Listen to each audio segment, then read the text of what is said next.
Alam mo ba kung bakit kahit walang mabigat na ginagawa, madalas tayong nakakaramdam ng pagod? Dahil sa sobrang overthinking. Iniisip natin ang mga problema na hindi pa dumarating, pinapasan natin ang bukas kahit ngayon pa lang.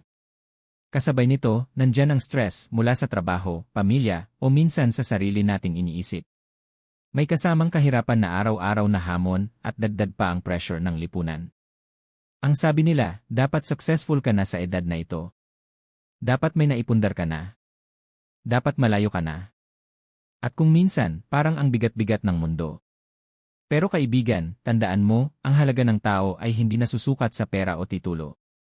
Hindi rin ito nakikita sa laki ng bahay o dami ng gamit. Ang tunay na sukatan ng tagumpay ay kung paano ka bumangon sa kabila ng pagod, at kung paano ka patuloy na lumalaban kahit gusto mo nang sumuko. Ang overthinking, wala itong naibibigay kundi takot at pangamba. Kapag natutunan mong bitawan ang hindi mo kontrolado, mas mararamdaman mo ang kapayapaan. Ang stress, hindi mawawala pero maaari mo itong gawing lakas at aral. Ang kahirapan, totoo ito pero hindi ito habang buhay. Marami sa mga pinakamatagumpay ngayon ay minsan ding walang-wala. At ang pressure, tanda lang na may mas malaki pang kaya ang buhay mo. Kaya kung ramdam mong mabigat ang laban ngayon, huminga ka. Huwag mong minadali ang sarili mo. Manalig ka sa proseso at higit sa lahat sa Diyos. Dahil darating ang araw na masasabi mo, buti na lang, hindi ako sumuko.